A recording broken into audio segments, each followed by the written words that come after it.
Huh? Dig. Hole. Huh?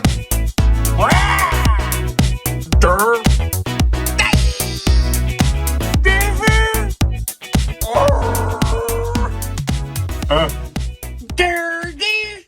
Hey now, and welcome down to KC Toy Reviews. We are here today with what I would consider a very exciting review. That's right, Darth Maul by Hot Toys. Except this version is based off the Clone Wars version of Darth Maul. Not a big fan of Clone Wars, but we'll get into that shortly. However, there has been a lot of heat on the neck on this guy. And I am here to squash all of that because I think it looks fantastic. Now, as always, let's go ahead and dive right the hell goddamn in. All right, so let's get it immediately out of the way. Is the neck a problem? And I don't think so. I think the biggest issue is that stupid goddamn video that Sideshow put up with the neck looking like a giraffe. It looked outrageous, the video that they put up. I can't believe that they chose that as the cover of the video, nonetheless. But I think it just sent everybody in a panic. Justin has a video up. Mr. Collectibles, or I'm sorry, I'm going to butcher his name, but somebody else has a video up. It clearly shows that the neck is not as big of an issue as everybody is making it out to be. Now, we will go a little bit detailed later on what it looks like without the clothes and the belt on it, but man, I just think this is badass. It really is a couple layers of details. We have this belt piece here. Now, the belt piece is Velcroed right on the back, so if you want to take that off, you can put that off there. And just a quick note, there is a wire through the hood here, and then a little bit of a wire on the, I don't know what we call this, tunic or whatever that goes over him, and I probably butchered whatever the hell it's called. But you can get a little bit of a wire and some poses with this thing here, which is cool. They went to that extra mile. Now, I will note I have the hood down because it was a pain in the ass if I got it up here. It just seemed like it was like floating above his head. As so, and I'm sure there's some clever way to do it, but for the sake of the video, I am going to keep it down because it looked ridiculous. But all the posing experts out there, I'm sure, are going to do something amazing with it. On top of that, we have this kind of leather piece that sits on top of it. However, with the hood, the leather piece over it, the shirt, all together, I think this looks fantastic. Anything to give us some extra layers and contrast, make things look better in my opinion. But so to get the shirt off, it is fairly simple here. Flip them back, you can just quickly peel the Velcro piece off here. And then going back to the front, you actually just lift these pieces here, and you can almost see them here. There's a Velcro underneath on both sides. And we lift that right over his head. And that's probably as far as I'm going to go for now. And then I'll show the next shot what he looks like. But from there, there's just a little clip here. You unclip the shirt and you slip it right off of him. I will note that you will take the hands off much easier. And in fact, probably the only way to take the shirt off. And then the shoulder pieces here as well, Velcro. So pretty cool system here to get all the shirt off. Okay. Now, before we do a full zoom of the body, let's admire the head sculpt for a few moments here. I do realize that the head sculpt is quite controversial because it is a copy and paste of the Han Solo head sculpt. Now, with that being said, I'm not the type of fan that has the expectation that Hot Toys should come out with a brand new head sculpt every single time they come out with a Darth Maul. And being it's the Clone Wars, perhaps they should have. Perhaps this was the time to go for a customized head sculpt, because it shouldn't look exactly like something that's ripped out of the movie. With all that aside, I'm still very excited for it. We do have the movable eyes. It has a little tool that allows you to move the eyes wherever you want, so that whether it's crisscross or looking normal, we can move those eyes. It does have fantastic detail to the horns, to the face, a little glisten to the eyes. Just overall, the head sculpt looks great. If you are one to nitpick that this is a copy and paste from Han Solo, well, I get it. I do empathize with that feeling. It is certainly a copy and paste. But being a person that does not have the Han Solo DX version, I'm excited that I do have this in hand, and I don't think that I'm going to nitpick that head sculpt feature too much. Alright, so we're not going to nitpick too much on the body. It is what it is. We have a fully articulated, tattooed Darth Maul. Personally, I do not know who the hell would display him like this versus the armored up, clothed up version with the hood. But as always, whatever tickles your fancy. Now, with that being said, a little bit odd that they went for an exposed joint body and didn't give us double jointed elbows.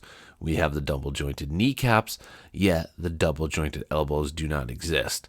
Personally, I don't care too much. However, there are people out there that absolutely care, and dynamic poses are important. So it's something to note. Your elbows are going to be a little bit limited. And kind of the last closing comments, we can see without moving the shot too much, really just an atrocious band around the waist on his pants there. Best way to describe it is MC Hammer. Just a little bit shocked that they went the MC Hammer route on the pants. I think that they were probably expecting that people weren't going to display him like this. Like I said, you're probably just going to want to take that belt piece there and cover that up because it's just an awful looking waistband there. And then lastly, we got some chest hair. Dare I say, sexy Darth Maul mode, It's probably just chest hair that came with the 1/6 articulated body. I'm not sure if Darth Maul has chest hair or not, but it's something to note that they just clearly painted over chest hair, or maybe Darth Maul had chest hair and I didn't even realize it. Now, we do have a beautifully branded stand here, Imperial-ish stand that came with it. Way better than that piece of crap garbage that came with the Boba Fett Mandalorian stand, which was, aka borderline useless unless you bend the crap out of it and get it into the position you want and then damage the belt. But that's a rant for another day. Check out that review if you're curious what I'm talking about. This is a good stand. Kind of the very stereotypical hot toy stand. However, I enjoy them. I've always thought they were decent quality. I'm sure this has just been branded from 100 other Darth Mauls.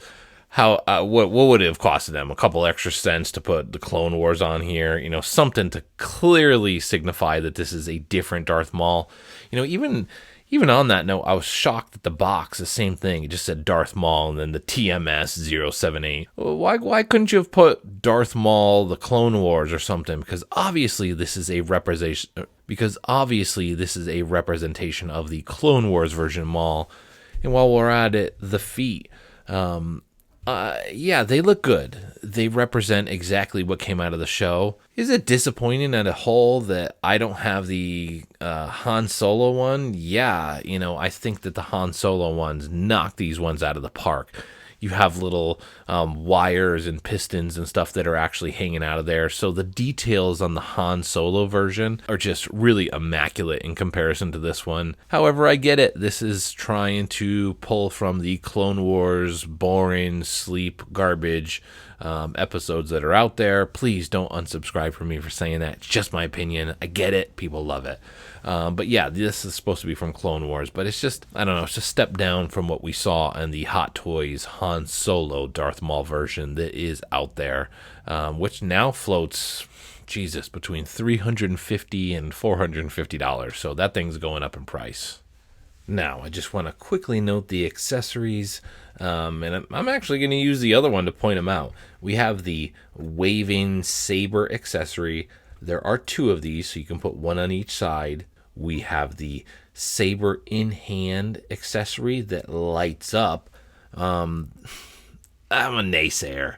I think the light up features are so stupid and garbage. You really need to look out for a third party person out there, or somebody, a custom person out there. And God, I know a couple people, I just don't know the name off the top of my head right now, that make sabers with LED that are extremely bright.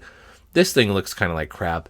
I have another video up of the Batman Ninja where I did go to the extent of installing the batteries in his chest, and I was just like, my God, who the hell would do this? It's just so stupid looking. But anyways, you have the opportunity. So you can put batteries. Oh, I almost whacked it out of shot. You can put the batteries in here if it does tickle your fancy. I think it just is so dim it looks stupid. But that's my opinion, as always. And then let's see if we can get this in here. Oh, I missed it. We got this thing. Oh, Now, I don't know what the hell this thing is. It's clearly another arm piece on here, and again, I've watched all the episodes. It can switch out on the other side, so you can have this on his right arm and then the black one on the left.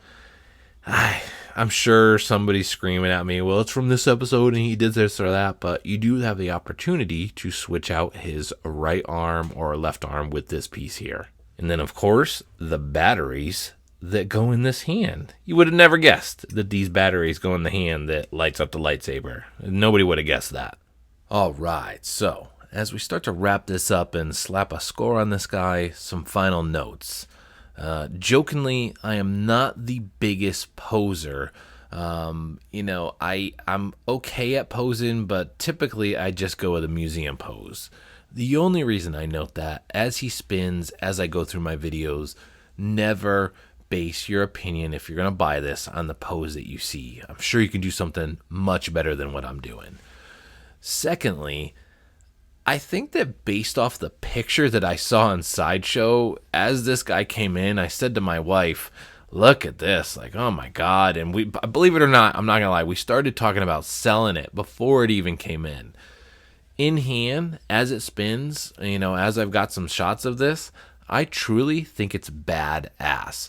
I think it's a fantastic piece that will sell out and increase in value down the line. This whole neck situation is blown way out of proportion because of Sideshow's ridiculous picture that they posted up there. I love Sideshow. I'm actually not bashing them. I think they're a decent site, a great company, great customer service. I just can't believe that they posted that picture as the cover of their video. I think it's gonna cause cancellations and a panic by a lot of people. I'm here to say the neck situation does not look nearly as bad as what you've seen out there. I think overall, this piece looks fantastic. Everything from the tailoring to the head sculpt. I know that it's based off the Clone Wars, so yeah, a piece of me wishes there was a little bit more detail in the legs, but I get it. This shouldn't be the Han Solo extremely mechanized legs. It's a little bit different. Overall, everything fits well aesthetically on this guy, and if you don't have Darth Maul in your collection, I think at this point, this is round 4, maybe 5, I'm just going to throw it out there, 4 or 5th chance that you've had to get this guy. I think that it is fantastic, and you should scoop it up at the price point, because as always, Darth Maul will skyrocket. Big fan of Darth Maul. Don't get me wrong. Every time I look at Darth Maul, in my opinion, I remember as a kid that scene where the doors opened and it was Obi-Wan and Qui-Gon, the music hit, and the most famous music that, started with the new Obi-Wan trailer again hit, the orchestra music, and I just will never forget Darth Maul as a character from that point on in my life. So, he's one of the best characters out there. Not a big fan of Clone Wars. Hope I haven't lost some subscribers over that, but just not a big fan of Clone Wars. I've watched it all, painstakingly watched it all. It was painful. There was parts that were painful, but the parts where Maul was on screen, it was decent, but just, again, not the biggest fan of it. Hopefully, down the road, we get a Maul show or see him live action again, because I will crap my pants. I'll be the first one to go to the grocery store and buy some adult diapers, because I will be crapping and pissing my pants as I watch that thing. Darth Maul is amazing. One of the most badass Sith out there to date, and just excited to see what comes for him in the future. Now, as always, a score that comes to mind in this guy, like I said, previous to this coming in, I was thinking a 6 based off of Sideshow's video and the head and the neck. This guy's going to be a piece of crap. As he's spinning, I think this thing is badass. Genuinely excited. We're going with an 8.9 out of 10. As always, it's in my chest. I feel it like a burning fire. It tells me it's another person, actually, the scoring system. It's not me. The scoring system is just inside of me, and it spews out an 8.9 out of 10. Darth Maul, the Clone Wars, Hot Toys. I mean, get it right now before it sells out, because this is one badass piece. And as always, signing off for today, Casey Toys. See you guys next time.